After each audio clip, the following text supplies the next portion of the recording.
نفل کے پیچھے فرض اور فرض کے پیچھے نفل ہو سکتی ہے، البتہ اگر وہ تراویح کی جماعت ہو رہی ہے اور اس کے پیچھے جا کر یہ فرضوں کی نیت کر کے کھڑا ہو جاتا ہے، فرض بہترین ہو جائیں گے، جماعت کا ثواب بھی ملے۔ جی السلام علیکم ورحمۃ اللہ وبرکاتہ۔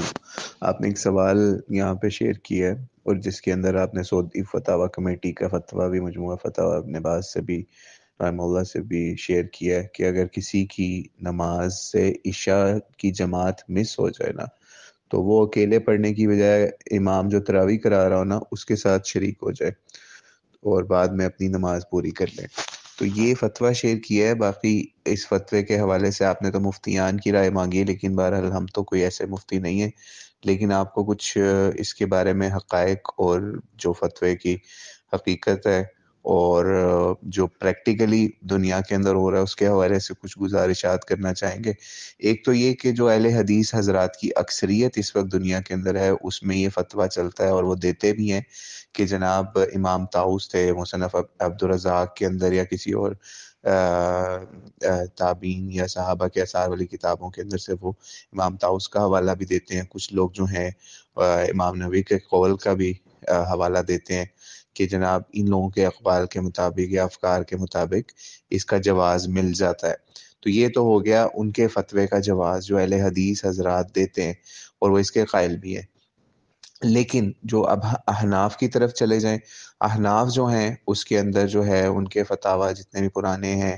اس کے اندر یہی بات زیادہ ملتی ہے اکثریت سے کہ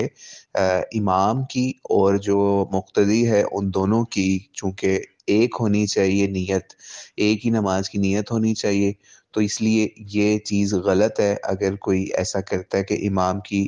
نیت مختلف اور مقتدی کی نیت مختلف ہو۔ تو اس لیے اس کام سے بچنا چاہیے کہ کوئی ایسا کام کرے جو کہ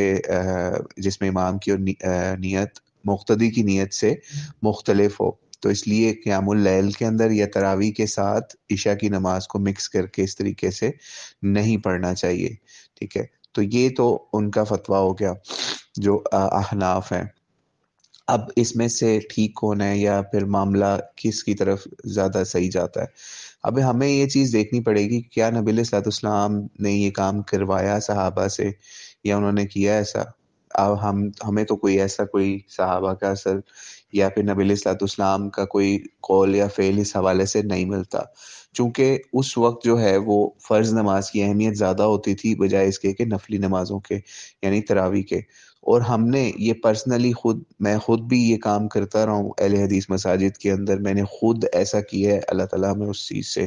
معاف کرے، لیکن یہ کام کر کے اللہ تعالیٰ سے دعا کی کہ اللہ تعالیٰ اس معاملے سے نجات عطا فرمائے۔ جب جو لوگ بھی یہ کام کرتے ہیں نا، میں نے خود اہل حدیث مساجد کے اندر دیکھا ہے، وہ فرض نماز کی جو ہے نا وہ جو جماعت ہوتی ہے اس کو بہت ہلکا لینے لگ جاتے ہیں، کیونکہ ان کے پاس ایک بیک اپ ہوتا ہے۔ اس بیک اپ پلان کی وجہ سے وہ اکثر کھانے میں لیٹ ہو گئی یا ٹریفک میں لیٹ ہوئی یا کہیں نہ کہیں لیٹ کر کے تو جناب ان کے پاس جواز ہوتا ہے چلو وہ تو ہمیں مل ہی جائے گی نا، ہم اپنی جماعت کا ثواب تو ہمیں مل جائے گا۔ جب ہم اس طرح کے فتوے دیتے ہیں جو علماء یہ دیتے ہیں جس کی وجہ سے فرض نماز کی ویلیو کم ہو جاتی ہے، فرض نماز کی جو ہے جماعت چھوٹی ہو جاتی ہے، میں نے خود دیکھا ہے اہل حدیث مساجد کے اندر، ایون جامع القادسیہ کے اندر بہت بڑی تعداد جان بوجھ کے لیٹ آتی تھی اور وہ جناب ان کے ساتھ مل جایا کرتی تھی، اور ان کے اکثر سٹاف کے لوگ بھی اسی طریقے سے کرتے تھے۔ ایک تو ہو گیا نا مجبوری کے اندر سٹاف ہے ڈیوٹی اور وہ اس کا سارا معاملہ ہو رہا ہے، لیکن کچھ لوگ ایسی گپیں لگاتے رہتے تھے اور جو ہے وہ اس کے بعد وہ دیر سے شامل ہوتے تھے کہ ہمارے جماعت کا تو بھی بڑا ٹائم پڑا ہے۔ تو اور بھی عوام کے اندر ایک تو میں نے آپ کو اپنے حوالے سے بھی بتا دی کہ میں نے خود یہ چیز آبزرو بھی کیا، خیر ہم بھی اس رخصت کو لے لیا کرتے تھے جب ہمارے ساتھ بھی کوئی ایسا معاملہ ہوتا، لیکن اکثریت کو یہی دیکھا ہے کہ وہ فرض نماز کی جو جماعت ہے نا اس کو لوگ پر سے پوش ڈال کے یا اس کو ہلکا لے کے بیک اپ کے طور کے اوپر اس دوسری جماعت کے اندر شامل ہو جاتے تھے تاکہ ان کو فرض جماعت کا بھی جو ثواب ہے نا وہ مل جائے۔ تو اس لیے میرا اپنا یہ خیال ہے احناف کا جو حنفی علماء کا فتویٰ ہے وہ زیادہ زبردست ہے اس حوالے سے، اور اسی کے حوالے سے لانا چاہیے تاکہ جو فرض نماز کی حیثیت ہے یا فرض نماز کی جو وہ ہے نا یعنی فرض نماز کی جماعت کی جو ویلیو ہے وہ اپنی جگہ پہ قائم رہے، اور اس رخصت کے چکر میں لوگ زیادہ کہیں ڈھیل ڈھال لے کے تو زیادہ وہ معاملہ نہ ہو اور عشاء کی نماز چھوٹی ہو یا جماعت چھوٹی ہو جائے اور جو تراویح کی جماعت ہے وہ کہیں آہستہ آہستہ زیادہ بڑی نہ ہو جائے اس حوالے سے.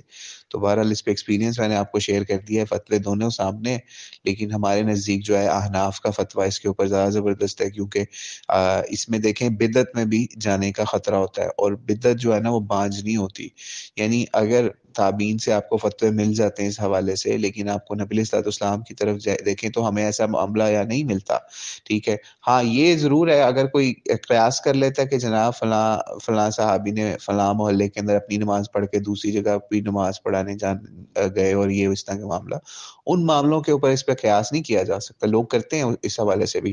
لیکن چونکہ یہاں پہ معاملہ جو ہے وہ فرض نماز کی جماعت کی جو ہے امپورٹنس کا ہے، اس کے رتبے کا ہے، اس کے حوالے سے اس کے ایک جو اس کی ہے اسٹیٹس اس کو قائم کرنے کا ہے، تو اس لیے اس کے اوپر زیادہ فوکس کرنا چاہیے بجائے اس کے کہ رخصتیں لوگوں میں بانٹ کے تو یہ کام کرتے پھریں. وہ تو پھر عوام خود بھی یہ رخصت اویل کر سکتی ہے، لیکن مفتیوں کو فتویٰ دیتے ہوئے اس میں بڑی احتیاط کی ضرورت ہے کہ فرض نماز کی جو ہے حیثیت وہ اس کے اندر کوئی نقب زنی نہ ہو جائے. واللہ اعلم بالصواب. السلام علیکم ورحمۃ اللہ وبرکاتہ.